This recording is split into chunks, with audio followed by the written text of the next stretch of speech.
cantando. Ya os oigo. No os veo porque estoy aquí el primero en la silla de los fariseos, pero os oigo por ahí atrás. Mi vida ha sido bueno.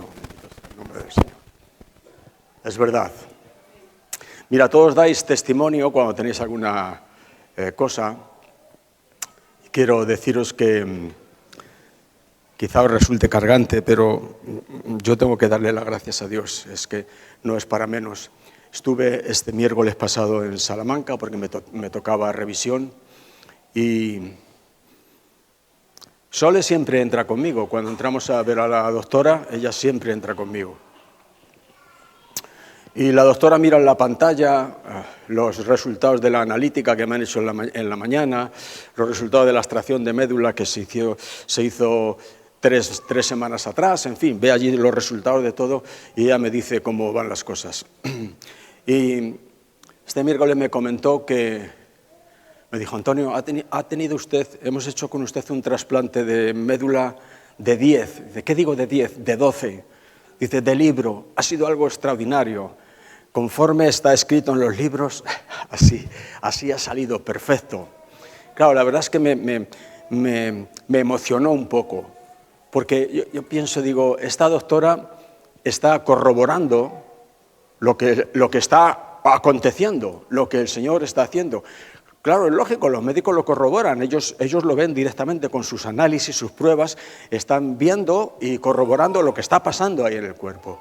Pero yo le doy las gracias a Dios, porque ella me habla así, desgraciadamente no puede hablarles a todos así. Yo le digo, no sabe usted lo que supone para mí que usted me hable de esta manera. Te hablo así porque es lo que tengo que decirte, es la verdad. Si tuviese que decirte otra cosa, también te lo iba a decir. Pero esto es lo que hay. Luego estaba visitándola cada 3 semanas y ahora me ha dado 6 semanas, no vuelvo a verla hasta el día 8 de enero. Dices, bueno, las fiestas coinciden con las fechas en que tienes que venir y tal, y como te encuentras bien, te voy a dar 6 semanas, porque hay pacientes que no están tan bien y tienen que venir, tengo que verlos. De manera que yo no me alegro de que haya pacientes que les va peor que a mí, sería ya el colmo de... Pero quiero decir que los médicos han hecho exactamente la misma cosa con unos pacientes que con otros, con los demás que conmigo.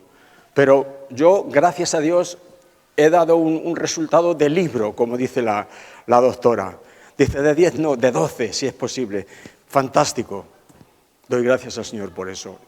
Ojalá y todos los pacientes que ella tiene, que son unos cuantos, pudiesen decir lo mismo. Los pobres, algunos no salen bien para adelante, no salen, se les presentan muchos problemas. Pero de todos los problemas que la doctora general me leyó en un principio, cuando me hizo firmar una autorización para ir adelante con todo, ella me habló claramente de todos los problemas que podían darse, eran unos cuantos.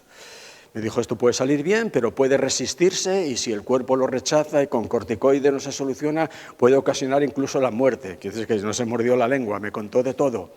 Pero no ha salido ni un solo problema, ni una sola infección, ni un solo rechazo, ni un solo problema de nada. Y encima no solamente eso, sino que la doctora viene y pone la guinda y dice, es que ha sido de 10, de 12, de libro, ha sido fantástico lo suyo. La gloria es del Señor, la gloria del Señor. Él hace la diferencia en todas las cosas. Aquel que pone en Él su confianza no será avergonzado. Bueno, vamos a abrir la Biblia para leer primeramente 2 versículos, uno en la epístola a los Efesios y otro en la epístola de segunda de Corintios. Cuando estuve ingresado por primera vez aquí en Burgos, cuando dieron con la enfermedad y estuve ingresado ahí un mes y medio, recuerdo que vino un día a visitarme mi hija Loida desde Santander y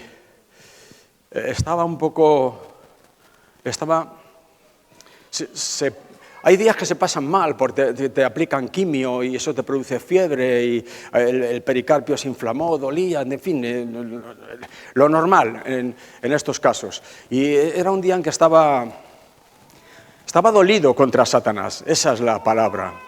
Y recuerdo que le dije a mi hija, llorando, porque no podía aguantar las lágrimas, mi hija me limpiaba las lágrimas, le decía, mira, Satanás ha venido a por mí, ha venido a por mí, porque yo he sido una persona que ha estado sana siempre.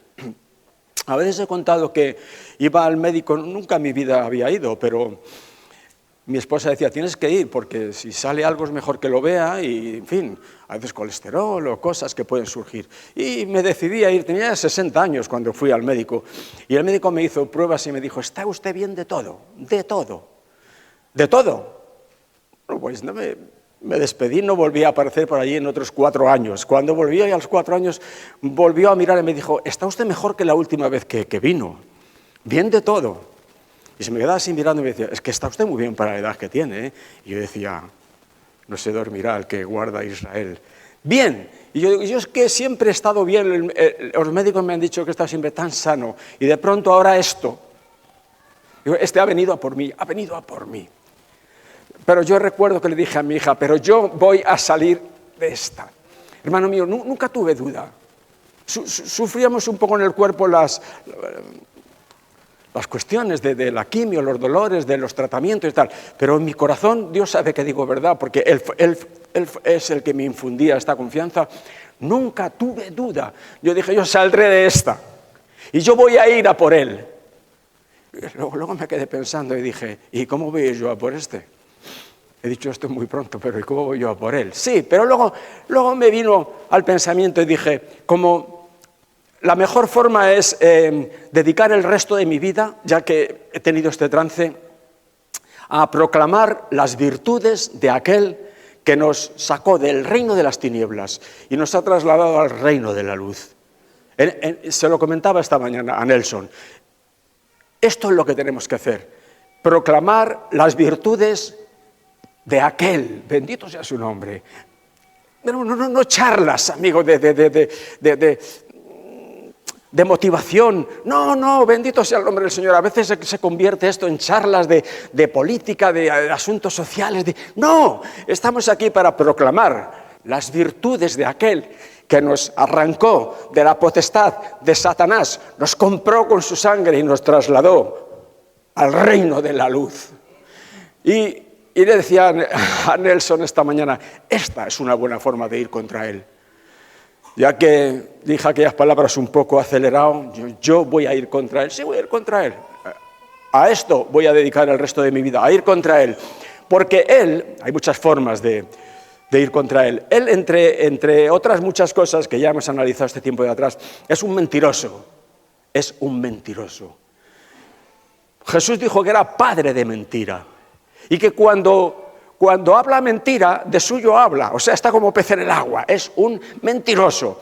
Y él, como hemos visto esta semana de atrás también, él miente a la Iglesia. No solamente ciega el entendimiento de los incrédulos para que no les resplandezca la luz del Evangelio de la gloria de Cristo, sino que además miente a la Iglesia.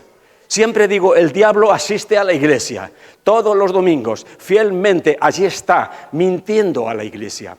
Y a veces, como también decimos muy a menudo, él tiene sus ministros, que al igual que él se disfrazan como ángeles de luz, porque si viene disfrazado de demonio no le vamos a conocer y no le vamos a hacer ni caso, pero él es listo, entre comillas, y se disfraza de ángel de luz y da mensajes por medio de sus ministros que confunden a la Iglesia, que mienten a la Iglesia, están mintiendo a la Iglesia y por medio de esa mentira están robando a la Iglesia lo que es suyo.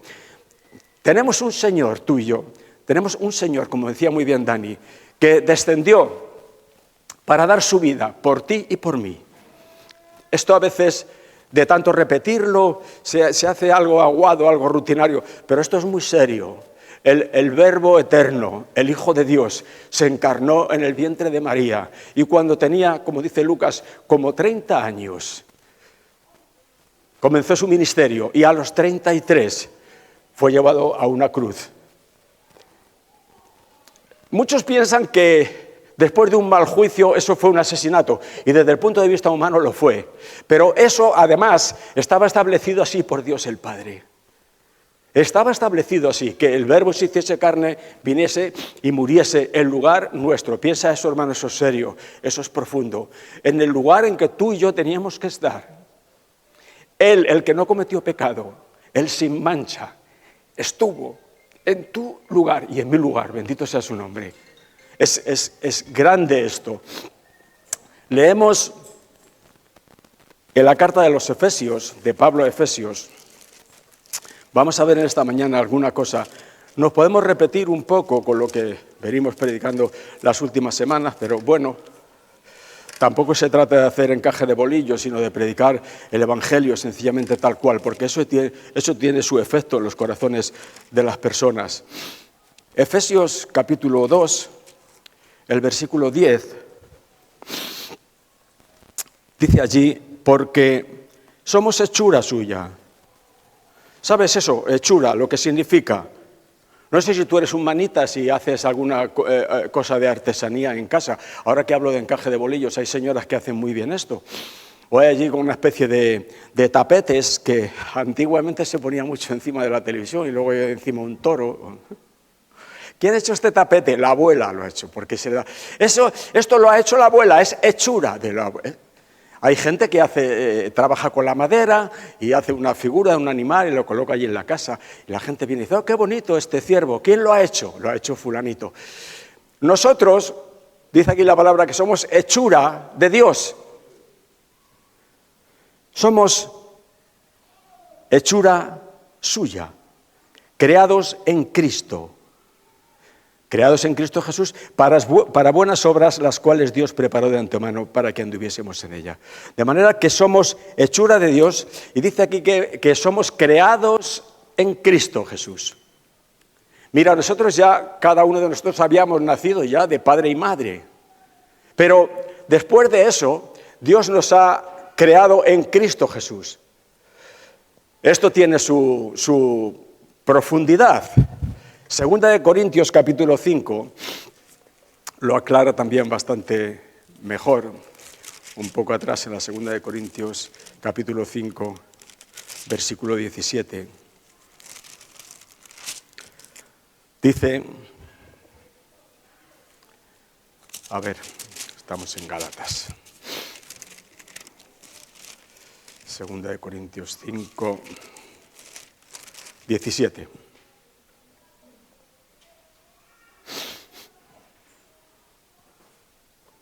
Dice, de modo que si alguno está en Cristo, nueva criatura es. Otras versiones dicen, es una nueva creación. Las cosas viejas pasaron, he aquí todas son hechas nuevas. Dice, si alguno está en Cristo. La palabra de Dios dice en otro lugar, por Él estáis vosotros en Cristo Jesús. ¿Por Él por quién? Por el Padre. Él nos escogió en Cristo antes de la fundación del mundo. La palabra dice, por Él estáis vosotros en Cristo Jesús. De manera que todos vosotros que sois creyentes, al igual que yo, estamos en Cristo Jesús.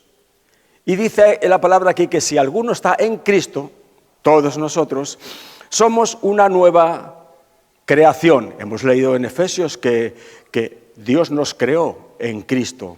Una cosa nueva, una nueva criatura, una nueva creación. Hermano mío, nueva significa que no ha existido antes. Si ha existido antes, ya no es nuevo. Tú y yo somos una nueva creación, algo que no ha existido antes. Muchos entienden que el cristianismo es la vieja creación retocada, mejorada. No.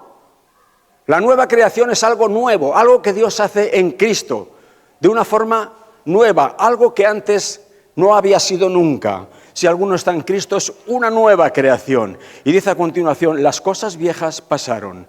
He aquí, todas son hechas nuevas. La nueva creación no tiene pasado. Mira, guarda eso en tu corazón, mi hermano. Tú eres una nueva creación en Cristo. Tú tienes que creer eso, porque no es mi palabra, la cual podrías poner en duda perfectamente, pero esto es la palabra de Dios, y tú no estás aquí en este domingo por la mañana para poner en duda la palabra de Dios en absoluto, sino para dejarla que entre en tu corazón, en tu mente y cambie tu vida. Y te aseguro que esta palabra cambia la vida de cualquiera que la recibe. Tú eres una nueva creación en Cristo, y la nueva creación no tiene pasado. Es nuevo. Dice ahí, las cosas viejas pasaron. Ahora todo es hecho nuevo. En Cristo todo es hecho nuevo. En Cristo todo es nuevo. La nueva creación no tiene pasado. Cuando se lee aquí, todas las cosas son hechas nuevas, muchos entienden que tenemos que continuar esforzándonos para hacer las cosas nuevas. No. Nosotros no tenemos que hacer las cosas nuevas. Dios ha hecho todo nuevo en Cristo. Y a nosotros nos ha puesto en Cristo. Ahora somos una nueva creación. Y como nueva creación no tenemos pasado. Pero el diablo no va a aceptar eso. Y tú eres un buen testigo de este asunto. Como el diablo viene continuamente recordándote tu pasado. Tu pasado. Cuando tú estás adorando a Dios y el Espíritu Santo toca tu corazón, intentas levantar tus manos y bendecir a Dios, el diablo viene y te tira de la chaqueta y dice, ¿dónde vas? Y te recuerda tu pasado. Pero tú tienes que levantarte en el nombre del Señor y decirle, ¿dónde vas tú? Yo soy una nueva creación y la nueva creación no tiene pasado. ¿Te das cuenta, hermano mío? Yo disfruto con esto y lo haré hasta el día que me muera. No creo que sea antes de los 90 años y creo que incluso, como decía el otro, hasta el infinito y más allá. Pero todos esos años los voy a aprovechar así, de esta forma, de esta manera, bendito sea Dios. Contra el que quiso quitarme la vida antes de tiempo, le voy a dar duro y no voy a permitir que en la iglesia sobre la cual Dios me dio responsabilidad ponga ninguna mentira en el corazón de los santos. Ninguna. Vamos a derribar continuamente sus maquinaciones. Si alguno está en Cristo, nueva criatura es. Las cosas viejas pasaron y aquí todas son hechas nuevas. En Cristo todo es nuevo. Ahora, las cosas viejas pasaron. ¿Cómo pasaron las cosas viejas? ¿Qué ha sido lo que ha ocurrido para que las cosas viejas se hayan ido? Mira, un poquito atrás en el libro de Romanos, la epístola de Pablo a Romanos, en el capítulo 4,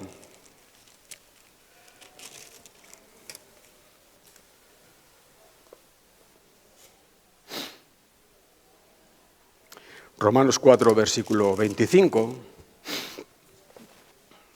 dice, el cual, se refiere al Señor Jesucristo, el cual fue entregado por nuestras transgresiones, fue muerto, dicen otras versiones, el cual fue muerto por nuestras transgresiones, por nuestros pecados, y resucitado para nuestra justificación. Mira, en este versículo nos explica Pablo en poco tiempo cómo fue que no tenemos pasado, cómo fue que nuestro pasado ya no existe, que ha sido quitado de en medio. Porque tú puedes pensar también, bueno, es que esto parece un galimatías, que parece un cuento de hadas, que yo ahora ya lo que he sido toda mi vida no cuenta y que yo ahora en Cristo soy. Pues sí, es relativamente, no muy sencillo tampoco, pero relativamente sencillo. No hay pasado porque Jesucristo fue muerto por nuestras transgresiones, por nuestros pecados. Ese es nuestro pasado. A eso se refiere la palabra de Dios. No es si tú jugabas en un equipo de rugby o de béisbol cuando tenías 16 años o si a los 30 estabas estudiando en la universidad. No se refiere a ese pasado. Se refiere a nuestro pasado moral, a nuestro pasado espiritual. Cristo murió por nuestros pecados, por nuestras transgresiones. El diablo le ha robado esto a la iglesia. Se lo ha robado, porque la iglesia sigue viviendo en una gran mayoría con conciencia de pecado. Pero el pecado no está. Cristo se lo llevó. Primera de Pedro 2, 24, creo que es, dice allí Pedro, que el Señor cargó sobre las espaldas de Cristo, allí sobre el madero, todos nuestros pecados. Cristo se ha llevado nuestros pecados, los presentes, los pasados y los futuros. Hay ministros de Satanás que dicen, ¿cómo los futuros? Si se ha llevado los futuros también, anchas Castilla, vamos a pecar. Ni voy a perder un segundo en discutir con los que tienen esta mentalidad. Ya irán aprendiendo, habrá que darles tiempo. Cristo se llevó nuestros pecados pasados, presentes y futuros. Y voy a decirte algo que digo a menudo. Cuando Cristo fue clavado en la cruz por nuestros pecados, todos tus pecados estaban en futuro. Amén. Se lo llevó todo. Se lo llevó. Tú eres una nueva criatura en Cristo, tú eres una nueva creación. La nueva creación no tiene pasado. Solamente Satanás, el enemigo de Dios y nuestro adversario, como decíamos el domingo, porque ciertamente tenemos un adversario, es el único interesado en traer a colación, en recordarte tu pasado. Un pasado que desde el punto de vista de Dios ya no existe, no existe. Mira, miramos en Hebreos capítulo 10. Vamos adelante un poco con la Biblia, hasta el libro de Hebreos. Qué mejor cosa que verlo plasmado sobre la misma escritura. Hebreos 10, el versículo 12, dice, pero Cristo, habiendo ofrecido una vez, para siempre,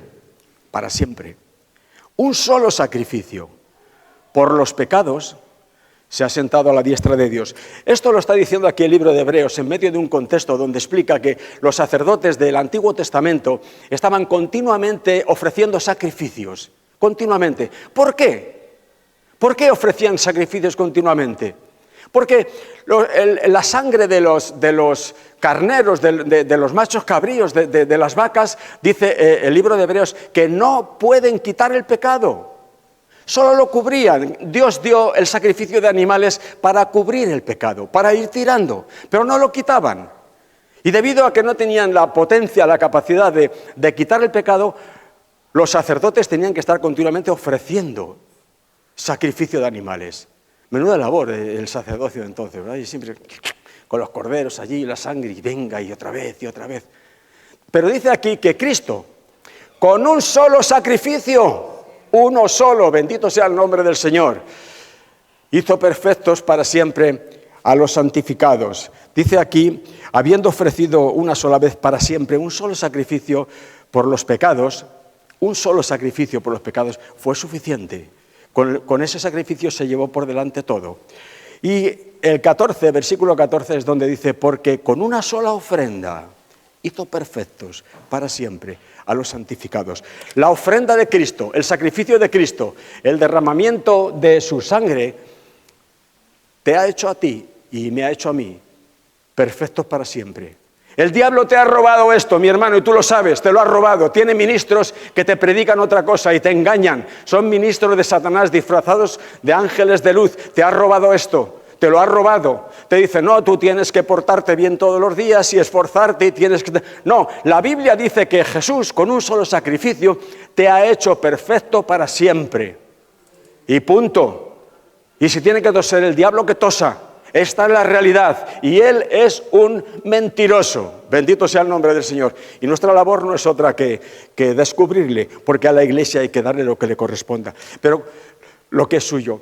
Pero ¿cómo es posible que nuestro Señor hiciese por nosotros lo que hizo y que ahora venga este ladrón y se lleve los efectos de su sacrificio y nos deje todavía con una conciencia de pecado, de que tenemos que hacer, de que tenemos que quitar, de que tenemos que poner? Está destruyendo el sacrificio de nuestro Señor por nosotros, como decía Dani, con lo que le costó, que fue un sacrificio costoso, alto, fue un sacrificio alto, bendito sea el nombre del Señor. Algunos dicen, oh, pobre Cristo, con aquellos clavos taladrándole las manos y los pies allí, qué sufrimiento tal. No, ese no fue el sufrimiento de Cristo, porque luego vienen otros por detrás diciendo, bueno, es que tú no has visto la película de Espartaco, como los romanos crucificaban allí a la orilla del camino tanta gente? Es que los romanos no crucificaron solo a Cristo, los romanos crucificaron a mucha gente. Cristo, sin ir más lejos, tenía uno a cada lado, porque era su forma de ajusticiar, crucificándolos en la cruz. No fue solamente el taladro de los clavos en los pies y en las manos, que eso debe de doler, eso duele, pero el sufrimiento de Cristo fue espiritual, fue moral. Fue por tu pecado y por el mío. Tú y yo teníamos que haber ido al infierno por toda una eternidad. Jesús dice que en el infierno será el lloro y el crujir de dientes. Allí la voz de Dios ya no se oye.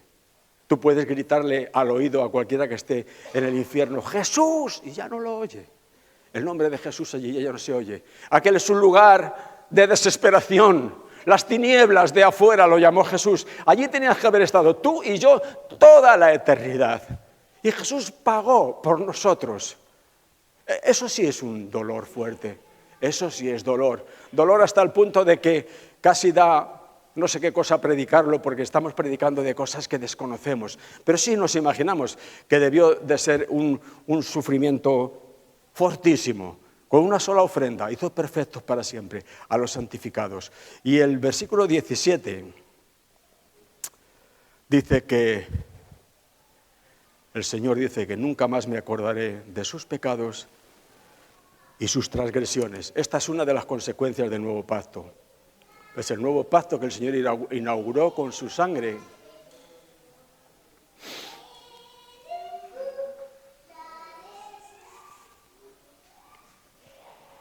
No pasa nada, son críos, hay que tener un poco de paciencia. Con el nuevo pacto que el Señor inauguró con su sangre, el Señor dice que por medio de ese pacto Él ha puesto sus leyes en nuestra mente y las ha escrito en nuestros corazones. Eso es una parte del nuevo pacto. Y otra parte es que el Señor dice, en función de que Cristo se llevó todos tus pecados en su cuerpo sobre el madero, por eso yo no me acordaré más de tus pecados ni de tus transgresiones. ¿Dice eso el Señor o no? ¿O lo digo yo? Porque el diablo no te va a contar nunca eso, ni sus ministros tampoco te lo van a contar. Te van a contar que te esfuerces hasta que sangres, no sé para qué, si el Señor ya lo hizo por nosotros. Dios dice, nunca más me acordaré de tus pecados ni de tus transgresiones. Como digo muchas veces, si Dios lo ha olvidado, no sé qué hacemos algunos de nosotros recordándolo todavía. Ahora, mi hermano, si la Biblia dice que Él se llevó nuestros pecados, porque esto es el Evangelio, esto es el Evangelio. Algunos podrían decir, pero ¿tú qué piensas? ¿Que eres el único que estás predicando el Evangelio? Mira, el Señor dice en su palabra que Él se ha reservado 7.000, no recuerdo bien.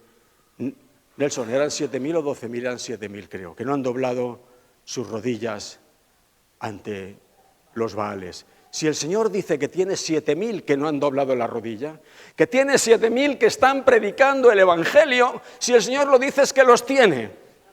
Yo alguna vez le digo así, con un poco de atrevimiento, no sé dónde los tienes, Señor, pero si tú dices que los tienes, los tienes. Con lo cual, no pretendo ser el único que predica el Evangelio, pero te aseguro que estoy predicando el Evangelio. No me lo predicaron a mí tan claramente. Y he sufrido años porque no fueron ministros que me predicaron claramente el Evangelio. Lo he sufrido en mis carnes. Pero después de haber pasado el proceso, pretendo que conmigo no suceda igual. Este es el Evangelio, que Cristo Jesús murió para llevarse todos nuestros pecados. Ahora, yo siempre pregunto a la iglesia, ¿dónde están tus pecados? ¿Dónde están? Porque el diablo te dirá una y otra vez que los tienes tú encima de tu espalda, que están ahí. ¿Dónde están tus pecados? ¿Dónde están? ¿Quién tiene razón, el diablo o tiene razón Dios nuestro Señor? Él dice que se los llevó Cristo, todos en su cuerpo, sobre el madero, que es una deuda saldada, que está liquidado, que no ha quedado ningún cabo suelto, que estamos limpios. Y el diablo te dice, ni se te ocurra. Y sus ministros te predican, ni se te ocurra pensar eso. Tú sigues siendo un pecador, tus pecados están sobre tus espaldas y sobre tu conciencia. ¿Ah, sí? Dime tú a mí, hermano, si eso no es ser mentiroso hasta. Eso es de mentirosos, eso es contradecir la palabra de Dios y ser un mentiroso de arriba abajo.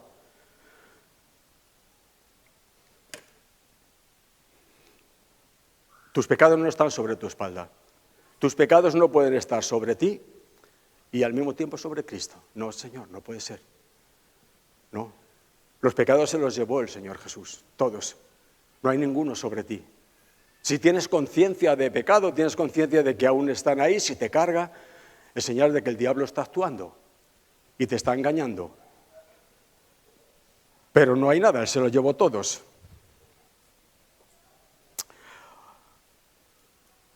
Dice este versículo que hemos leído de 2 de Corintios. En 2 de Corintios hemos leído 2 de Corintios 5:17, pero hay otro ahí al lado en 2 de Corintios 5:21, muy importante, 2 de Corintios 5:21, que dice claramente que al que no conoció pecado, o sea, Jesucristo nuestro Señor, al que no conoció pecado por nosotros, por ti y por mí, lo hizo pecado. ¿Sabes que Cristo fue hecho pecado? Cristo fue hecho pecado, el santo, el limpio, el justo, el que no cometió nunca pecado. Por ti y por mí fue hecho pecado. Dios le miró allí colgado en la cruz y lo vio convertido en pecado. Lo dice la Escritura, que Dios lo hizo pecado. Y tuvo que abandonarlo, y tuvo que el Padre quitar su vista de él, porque el Padre no puede contemplar el pecado. Y Jesús llegó al punto donde dijo: Dios mío, ¿por qué me has abandonado? Te he abandonado porque tengo que abandonarte, porque ahora mismo has sido convertido en pecado por causa de estos. Es serio eso, ¿eh? Por nosotros lo hizo pecado. ¿Para qué? Era con un cometido. No tenía ningún deleite Dios en convertir a su Hijo en pecado sin motivo ninguno, sin objeto ninguno. El objetivo último era, como dice este versículo, para que nosotros fuésemos hechos justicia de Dios en Él. Tremendo esto. Mira, lo predicamos a menudo, lo sé, y lo que tendremos que predicarlo, porque estas cosas que aparentemente la Iglesia las cree con facilidad, no es cierto. No es cierto, no sé cuál es la razón, probablemente de que el diablo ha predicado mucha mentira y eso está muy instalado en el corazón y en la mente de la Iglesia. No sé si eso y alguna otra cosa hace que a la Iglesia le cueste creer esto. Pero esto es la palabra de Dios, esto es el Evangelio, que Cristo fue hecho pecado por ti para que tú fueses hecho justicia de Dios en Él. Ahora, cuando Dios te mira a ti ahora, solamente ve una cosa: la justicia de Dios. Tú eres la justicia de Dios. Cristo se llevó nuestros pecados y nos regaló su justicia. Hermano, esto es el Evangelio. La gente quiere escuchar historias que pueda anotar en su libretilla con el boli y ponerlas en práctica mañana, a ver si esto le produce algún ingresillo más o algún... Eso puede ser el ajuar, puede venir como consecuencia, pero el Evangelio es el Evangelio es que Cristo se llevó nuestro pecado y nos regaló su justicia. Y ahora, hermano mío, te entre bien o no, te terminará entrando esto en el corazón, porque esto es el Evangelio y se trata de predicarlo para que entre. Tú eres la justicia de Dios en Cristo. Y cuando el diablo, el acusador, porque no hay otro acusador que el diablo, la Iglesia no tiene otro acusador.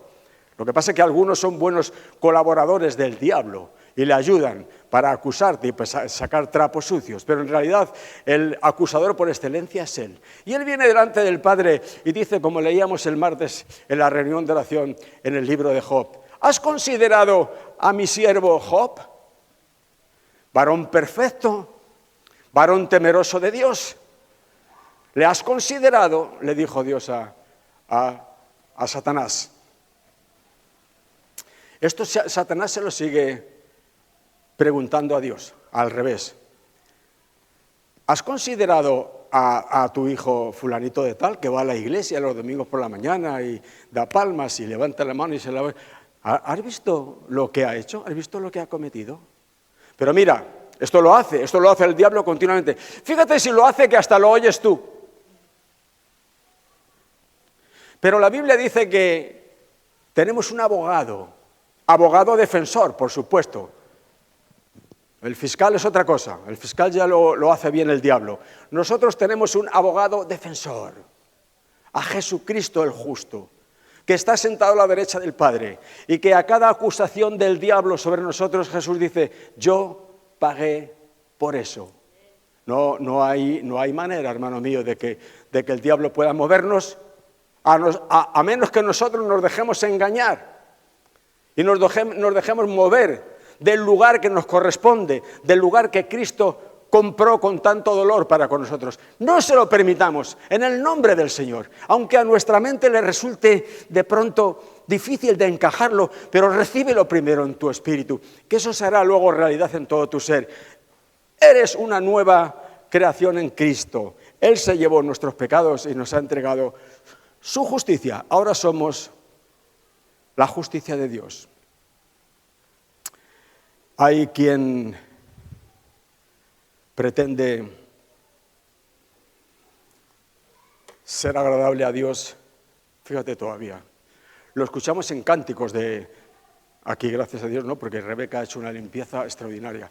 Pero se escucha en cánticos de las iglesias, en oraciones, Señor, si tú tuvieses a bien mirarme, si tú tuvieses misericordia de mí, si tú quisieses... ¿Por qué? Porque el diablo le ha robado a la iglesia.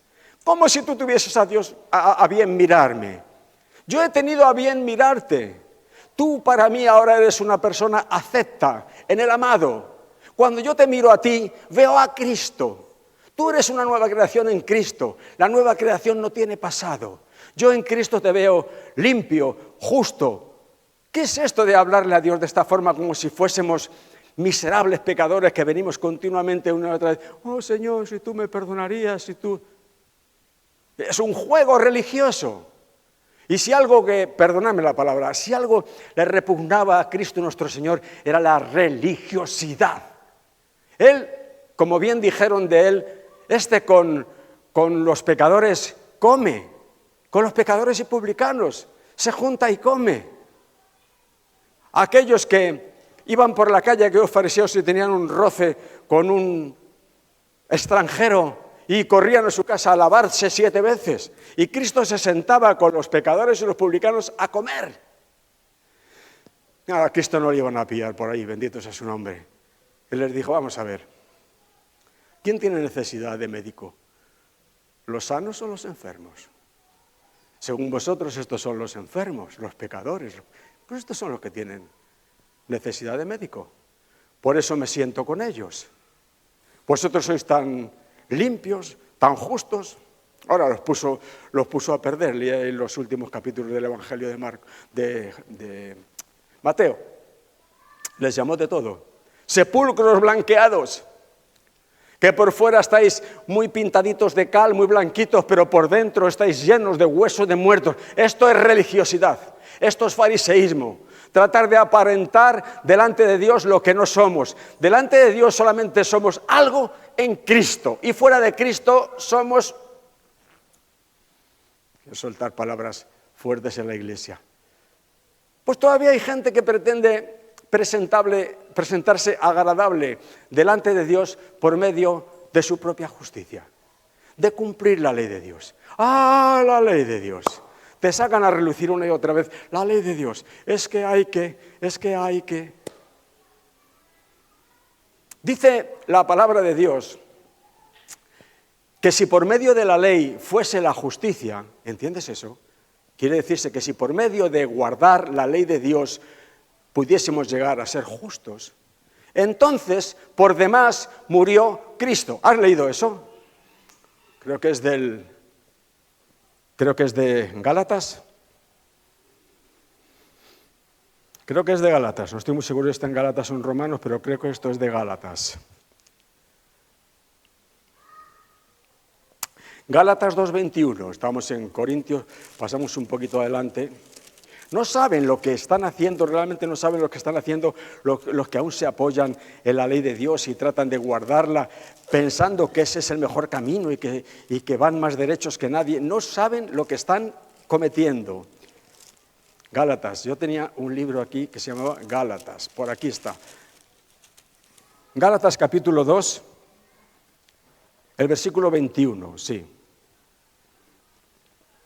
Dice: no desecho la gracia de Dios, dice Pablo, pues si por la ley fuese la justicia, entonces por demás murió Cristo. ¿Qué te parece eso?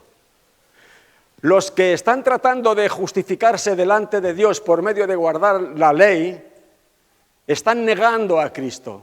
Esas son personas que no creen en Cristo. De Cristo os desligasteis, dice ahí. Los que por medio de la ley estáis tratando de justificaros, desligados de Cristo, negando a Cristo, no creen en Cristo. Cristo les da una justicia gratuita, pero ellos no la quieren, quieren conseguir la suya propia.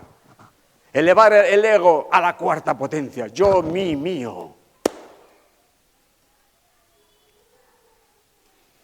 Negando al mismísimo Señor Jesús, cuando Él nos ha hecho libres, cuando Él nos ha hecho limpios de pecado, cuando Él nos ha regalado la justicia de Dios. La persona que vive bajo la ley, hay muchos viviendo bajo la ley, iglesias donde se predica la ley y la ley y la ley. Todos los que viven bajo la ley viven bajo condenación. Mira eso, hermano. Todos,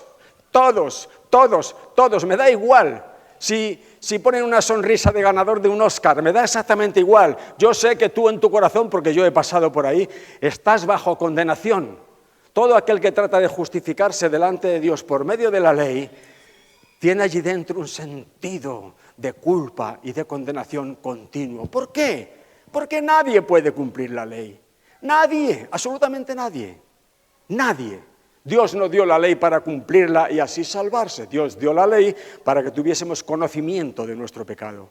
Y viendo la imposibilidad de cumplirla y la grandeza de nuestro pecado, no nos quedase otro camino que entregarnos por la fe a Cristo. En ese sentido ayuda la ley para desesperarnos.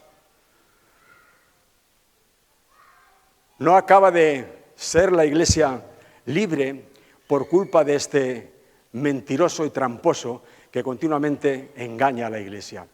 El diablo realiza un trabajo. La gente dice que la labor del diablo es llevarnos a cometer pecado.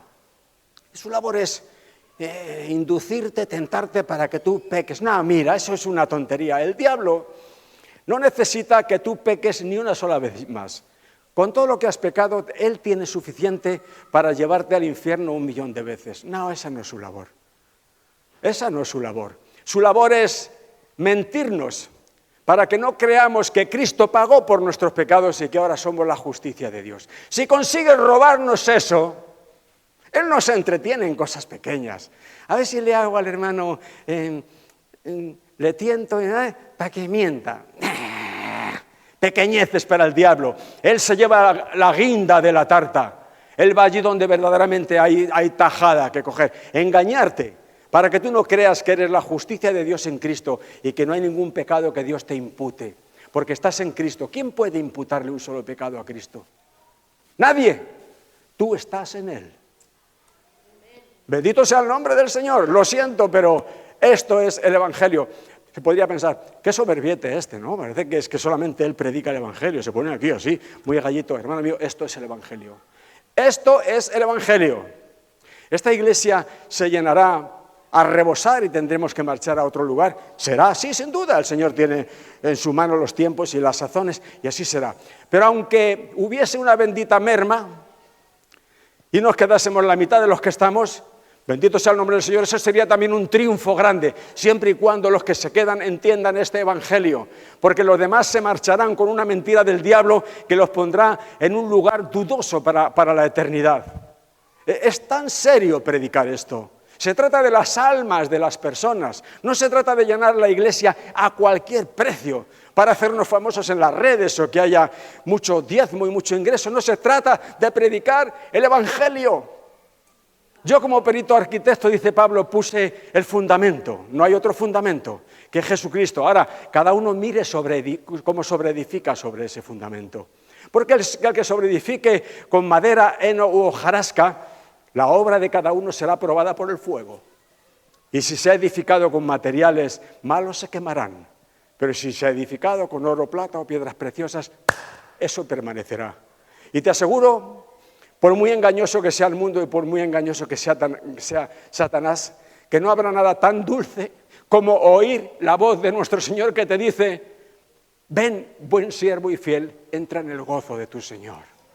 ¡Wow!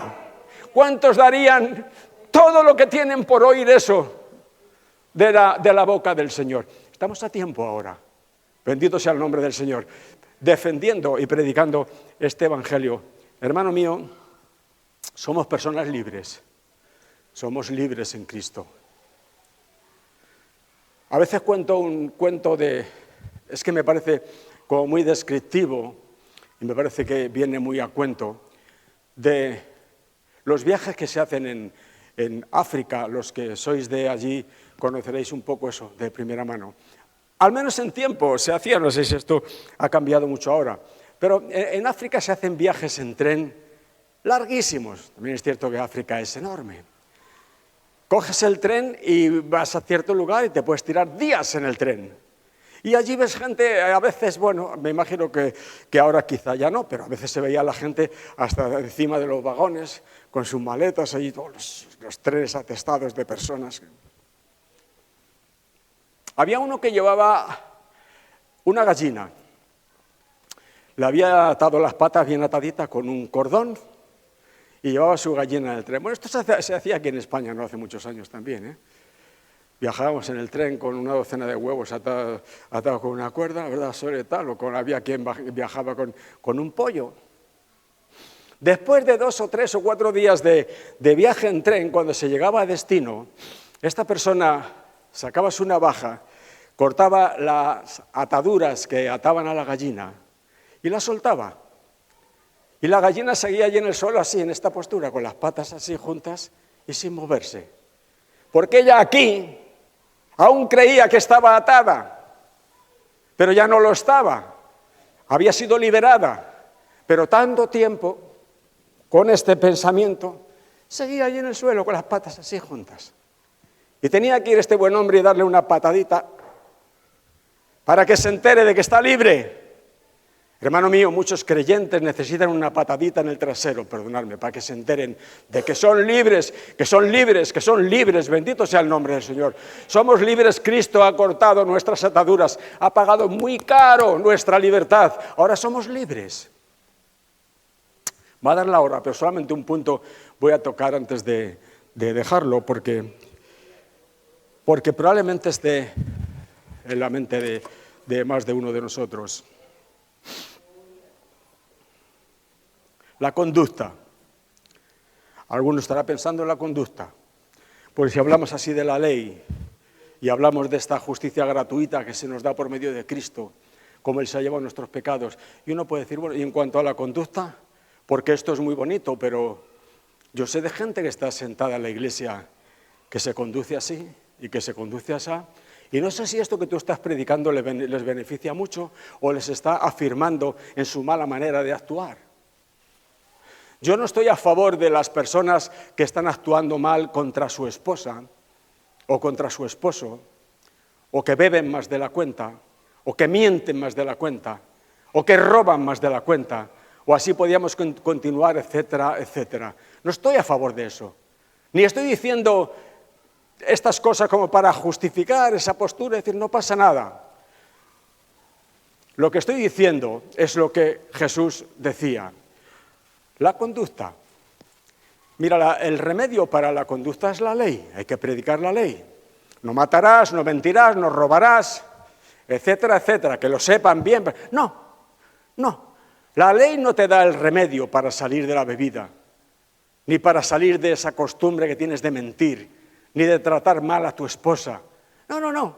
La ley solamente te da el conocimiento de que eso es pecado, pero no te ayuda a salir de ahí. Ahora, Jesús decía algo extraordinario. Él decía, no se le puede pedir higos a los espinos, ni uvas a los abrojos. ¿Entiendes? Porque los espinos jamás nunca te van a dar higos, ni los abrojos nunca te van a dar uvas. Ni una persona jamás te va a dar una buena conducta por sí misma. Algo tiene que pasar. Jesús dice, haced el árbol bueno y dará fruto bueno por naturaleza. Este es el secreto, de esto se trata, de hacer el árbol bueno. ¿Y cómo un árbol, aquí se está tratando de personas, lógicamente, cómo un árbol se hace bueno? Hermano mío, la gracia de Dios te hace bueno. El perdón de Dios te hace bueno. El regalo de la justicia te hace bueno. Si hay personas que pasa el tiempo y se ve que no hay cambio en ellos, es que aunque asientan, no han recibido esto en su corazón. Pero el que lo ha visto en su corazón y lo ha recibido, ese se convierte en un árbol bueno. Y al árbol bueno no le prediques. Tú no prediques al melocotonero que te dé melocotones, que te lo va a dar él solito, porque es un árbol bueno, sin que tú le prediques. Ahora a un espino, no le prediques que te dé uvas, que aunque le prediques 1.000.000 de años y le pongas ejemplos maravillosos, jamás te dará uvas. El Señor nos hace buenos, pero es la gracia de Dios la que nos hace buenos. No la ley, no, la ley no. La ley te descubre y tú, como no quieres quedarte al descubierto, te cubres de algo que realmente no tienes y te conviertes en un fariseo del siglo XXI, simulando lo que no eres. Ahora, la gracia de Dios, la justicia de Dios regalada, termina cambiando tu corazón. A lo mejor es un método un poco más lento, o no, depende de casos, pero eso termina transformándote. Y cuando eso te cambia, cuando eso te hace un árbol bueno, entonces todo lo que sale de ti es genuino. No es nada forzado, no es nada que tú simules, no, es genuino. Tú eres este tipo de árbol y das este tipo de fruto, de una forma natural. Así que eso todo lo que hay que decir en cuanto a la conducta, sí.